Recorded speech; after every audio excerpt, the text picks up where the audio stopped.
రాకాలోకంకి స్వాగతం. ఈ కంటెంట్ మీకు నచ్చినట్టయితే లైక్ చేయండి, మీ బంధుమిత్రులకి షేర్ చేయండి. ఇప్పటివరకు సబ్స్క్రైబ్ చేసుకోకపోతే సబ్స్క్రైబ్ బటన్ని నొక్కడం ద్వారా సబ్స్క్రైబ్ చేసుకోవచ్చు. ఆ పక్కనే ఉన్నటువంటి బెల్ ఐకాన్ని కూడా నొక్కినట్టయితే మీకు రాకాలోకంలో కొత్త వీడియో పెట్టగానే నోటిఫికేషన్ ద్వారా తెలియజేయటం జరుగుతుంది. మిత్రులారా, ఎన్నికల హడావిడి నడుస్తోంది. దశల వారీగా పోలింగ్ జరుగుతోంది. రాజకీయ నాయకులు చాలా హడావిడిగా ప్రచారం చేస్తున్నారు, సుడిగాలి పర్యటనలు చేస్తున్నారు. వీటన్నిటి మధ్య కేంద్ర హోంమంత్రిత్వ శాఖ ఒక పెద్ద ఆపరేషన్ని చేపట్టింది. అదేమిటంటే ఛత్తీస్గఢ్ అడవుల్లో నుంచి నక్సలైట్లను ఏరివేసే కార్యక్రమం. ఎందుకంటే ఈరోజు నక్సలైట్ యాక్టివిటీ జార్ఖండ్లోని అటవీ ప్రాంతము, అదేవిధంగా ఛత్తీస్గఢ్లోని అటవీ ప్రాంతము, బిజాపూర్, దంతేవాడ, కాన్కేర్ ఈ ప్రాంతాలకి మాత్రమే పరిమితమయ్యింది. మిగతా ప్రాంతాల్లో నక్సలైట్లు ఫ్రీగా పనిచేయలేకపోతున్నారు కేంద్ర ప్రభుత్వం అనుసరిస్తున్నటువంటి దృఢమైనటువంటి విధానాల వల్ల. కాబట్టి ఈ ఎన్నికల సమయంలోనే ఈ పెద్ద ఆపరేషన్ని కూడా చేపట్టడం జరిగింది. దీనికి ఒక కారణం కూడా ఉంది. కారణం ఏంటంటే ఈ ఏప్రిల్ మే నెలలు రాగానే ఆకులు రాలిపోతాయి. అడవిలో ఉన్నటువంటి చెట్ల ఆకులు రాలడంతో ఈ చెట్ల కింద ఉన్నటువంటి దంతా కూడాను డ్రోన్స్ ద్వారా, హెలికాప్టర్స్ ద్వారా సర్వేలెన్స్ చేయడానికి వీలుంటుంది. రెండవది, ఈ అటవీ ప్రాంతంలో నీటి లభ్యత, తాగునీటి లభ్యత తగ్గిపోతుంది. నీళ్లు దొరికేటటువంటి ప్లేసెస్ తగ్గిపోతాయి. ఆ ప్లేసెస్ దగ్గరికే నీళ్లు తాగడానికి ఆ చోట్లకి మాత్రమే నక్సలైట్లు రావలసి ఉంటుంది. కాబట్టి అక్కడ గనక మాటు వేసి ఉన్నట్లయితే నక్సలైట్ల పైన దాడి చేయవచ్చును, బంధించవచ్చును, లేదా వారితోటి ఎన్కౌంటర్ చేసి ఎన్కౌంటర్లో వారు చనిపోయేటటువంటి పరిస్థితి రావచ్చును.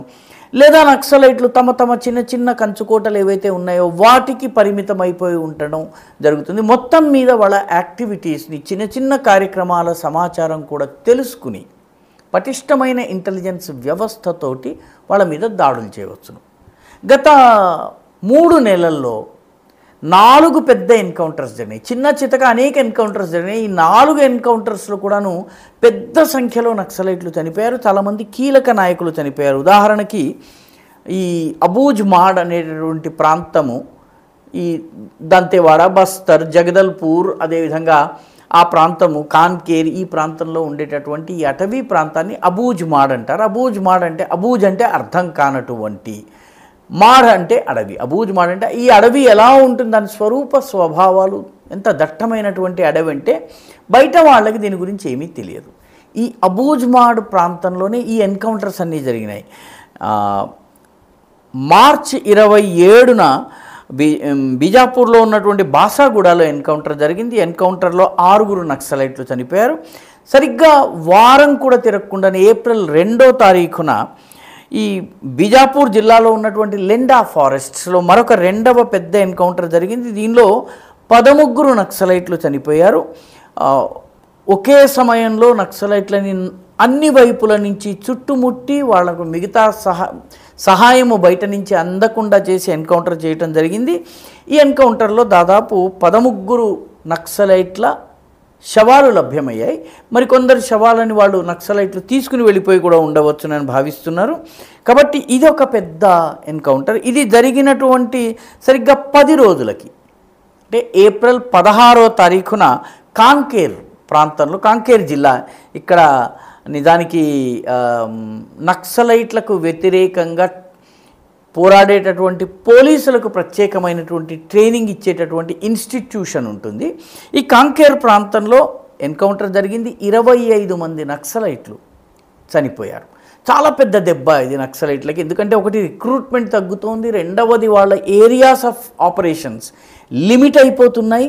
బయట సమాజంతో వాళ్ళ సంబంధాలు తగ్గుతున్నటువంటి టైంలో వాళ్ళకి రిక్రూట్మెంట్ జరగడం అనేది ఇబ్బంది. తర్వాత ఏప్రిల్ 30వ తారీఖున జరిగినటువంటిది నారాయణపూర్, కాన్కేర్, ఈ రెండిటి మధ్యలో ఉన్నటువంటి ప్రాంతంలో ఎన్కౌంటర్ జరిగింది. ఈ ఎన్కౌంటర్లో 10 మంది చనిపోయారు. ఇది చాలా కీలకమైన ఎన్కౌంటర్. ఎందుకంటే ఈ ప్రాంతం నుంచి ఇటు ఒడిశాలోకి, అటు జార్ఖండ్లోకి, మరొక వైపు ఆంధ్రప్రదేశ్, తెలంగాణలో కూడాను రావడానికి, రాకపోకలు సాగించడానికి వీలుంటుంది. అటువంటి ప్రదేశంలో ఈ ఎన్కౌంటర్ జరిగింది. ఇప్పుడు తాజాగా మే 10వ తారీఖున, అంటే ఆంధ్రప్రదేశ్, తెలంగాణలో ఎన్నికలు మే 13న జరిగినాయి. సరిగ్గా దానికి 2 రోజుల ముందు గంగలూరు అనేటటువంటి ప్రాంతం ఉంది బిజాపూర్ జిల్లాలో. బిజాపూర్ జిల్లా, దంతేవాడ జిల్లా, ఇవి మన ఖమ్మం, అరకు ఈ ప్రాంతాలకు చాలా దగ్గరగా ఉండేటటువంటి అటవీ ప్రాంతాలు. ఖమ్మం జిల్లాకు సంబంధించిన అటవీ ప్రాంతాన్ని ఆనుకుని ఉన్నటువంటివి అన్నమాట.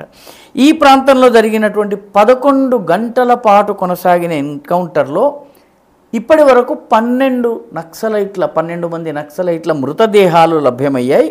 ఇప్పటి వరకు 103 నక్సలైట్లు ఈ సంవత్సరంలో ఇప్పటి వరకు చనిపోయారు. వీళ్ళు కాకుండా చిన్న చితక ఎన్కౌంటర్స్లో కూడా చనిపోయిన వాళ్ళు, గాయపడి దొరికినటువంటి వాళ్ళు ఉన్నారు.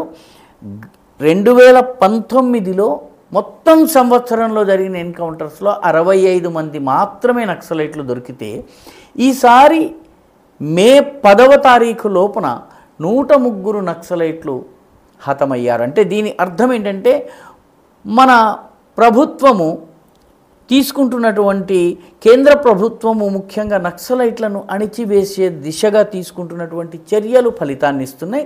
ఒకటి, 4 దిక్కుల నుంచి దాడి చేయటము, అన్ని రాష్ట్రాల ప్రభుత్వాల సహకారంతో ఆపరేషన్స్ నిర్వహించటము, పోలీసుల్లోని వివిధ విభాగాలకు చెందినటువంటి ట్రైన్డ్ సిబ్బందిని రంగంలోకి దింపడము. వీటన్నిటి వల్ల నక్సలైట్లు పూర్తిగా ఐసోలేట్ అవుతున్నారు. చిన్న కదలిక ఉన్నా కూడాను ప్రజల నుంచి పోలీసులకి ఇన్ఫర్మేషన్ వస్తుంది.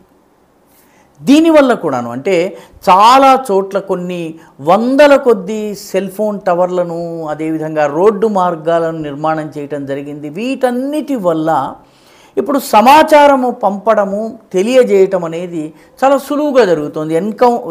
ఇన్ఫార్మర్లు ఎవరు అన్నది గుర్తించి ఇదివరకు హతమార్చే వీలుండేది. ఇప్పుడు అది కూడా సాధ్యం కానటువంటి పరిస్థితి రావడంతో నక్సలైట్లు, మావోయిస్టులు పూర్తి డిఫెన్స్లో పడ్డారు. కేంద్ర ప్రభుత్వము, దానికి సంబంధించిన సిబ్బంది ఒక పకడ్బందీ వ్యూహంతో నక్సలైట్లను హతమారుస్తున్నారు. కేంద్ర హోంమంత్రి ఇటీవలే కొద్ది సంవత్సరాల్లోనే నక్సలిజాన్ని పూర్తిగా నిర్మూలిస్తామని ప్రకటించారు. ఆ ప్రకటించిన కొద్ది రోజులకే కాంగ్రెస్ నాయకుడు, మాజీ ఛత్తీస్గఢ్ ముఖ్యమంత్రి నక్సలైట్లకు మద్దతుగా, భూపేన్ బాఘేల్ నక్సలైట్లకి మద్దతుగా ఒక స్టేట్మెంట్ని ఇచ్చి, నక్సలైట్లను అణిచే పేరిట గిరిజనులను ఇబ్బందుల పాలు చేయకూడదు అని చెప్పేసేసి, మన రాష్ట్రంలో కూడాను ఈ భాష మాట్లాడుతూ నక్సలైట్లకి పరోక్షంగా సహకరించేటటువంటి ఒక ముఠా ఉండేది. సరిగ్గా అదే భాషను బాఘేల్ గారు మాట్లాడటం అనేది ఆసక్తికరమైనటువంటి విషయము. ఒకవైపు ప్రభుత్వము రాజ్యాంగాన్ని నమ్మని, ప్రజల గురించి పట్టించుకొని నక్సలైట్ల మీద చర్యలు తీసుకుంటుంటే, తక్షణమే ఈ మానవ హక్కుల ముఠా ఒకటి రంగంలోకి దిగుతూ ఉంటుంది. ఛత్తీస్గఢ్లో కూడా రాజకీయ నాయకులు కూడా రంగంలోకి దిగుతున్నారు. మొత్తం మీద ఏది ఏమైనప్పటికీ ప్రభుత్వము చాలా దృఢంగా వ్యవహరిస్తోంది. కేంద్ర ప్రభుత్వము నక్సలిజాన్ని పూర్తిగా రూపుమాపాలని కృత సంకల్పంతో పనిచేస్తోంది.